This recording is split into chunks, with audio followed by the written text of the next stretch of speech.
Right, so Rounded Guitarist number 11, it's the same as number 10, but you've got extra things happening in the second line. These are called power chords. So when we play the one at number 10 in the line, that's the second line, bar 5, you play this note here, 3rd fret in your 5th string, and then you go up to fret 5, then 7, like this. Now the extension of that is trying to do a power chord. Just to be clear, I'm not expecting younger ones from sort of age 7, 8, 9 to be able to even manage that at this stage. It's really for an extension for older kids, adults, and maybe 1 or 2 of the younger kids will manage it, so don't force them to go for it if they're not managing it. It's really quite difficult. So what we're trying to do here is, when you press down fret 3, you also press down fret 5 on string 4 with your 3rd finger. Now to get this shape to work, your thumb has got to be directly behind where this finger is, your 2nd finger area. So in this case it's probably going to be the 4th fret. It must be facing up to the sky in a pointed thumb, not a bent thumb. Let me show you. So you're wanting it to look like this. Right, and now your 1st finger will touch down here. That's alright, that's going to happen, that's what we want.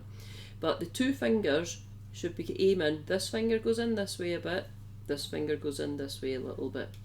And in this case you're doing the 2 notes. If you look at the tab in bar 5 of number 11, you'll notice that there's a 3 with a 5 on top of it, which means play them together.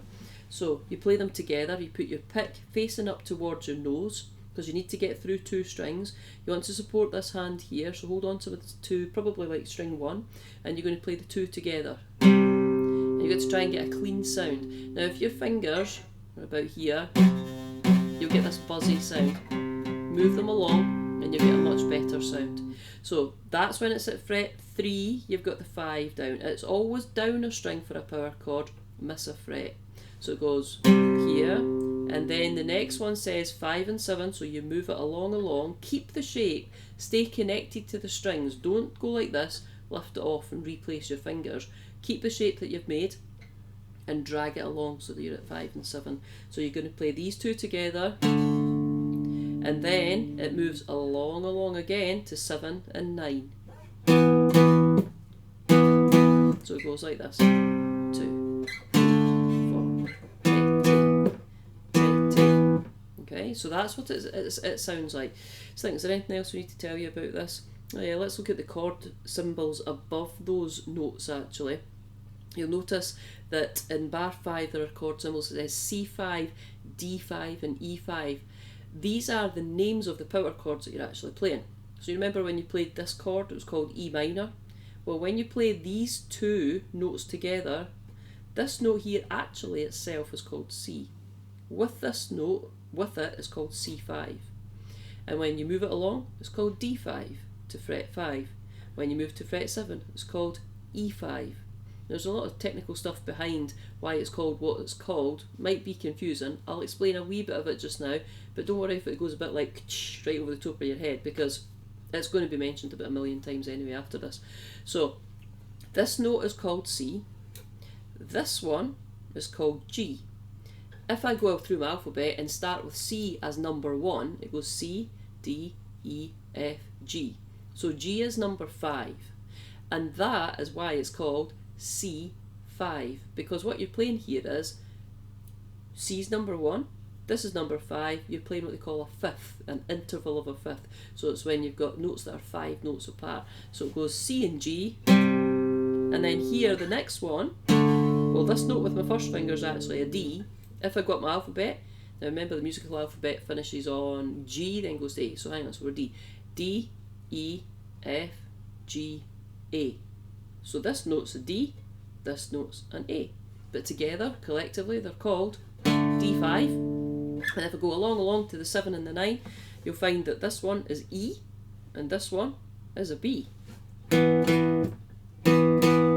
Now, as goes working out what these notes are, as you're going along here, what happens is they move up the alphabet, and in between each of the frets, you've got a sharp. Apart from 2 groups of 2 notes, B and C are right next door to each other, and so are E and F. So what happens is, string 5 is called A because it's Eddie 8, so it's A sharp, B, B's next door to C, always is, then it goes C sharp, D, D sharp, E. E's next door to F, F sharp, G, G sharp and A. Now your 12th fret is what you call an octave above the open string. It's 8 notes, 8 letter names up. So if we do A, this is A. So it's A, B, C, D, E, F, G, A. Right, and the word octave is the word you're looking for to describe those 8 steps. So that's how you know the letter name of the note here, and then to work out what the other name of this note is, you've got 5 in the alphabet from the one you're on. So if this is C, this is G. But anyway, it's all about trying to play it, so just get on with it and play it. That sounds better than one note. It's called power chord.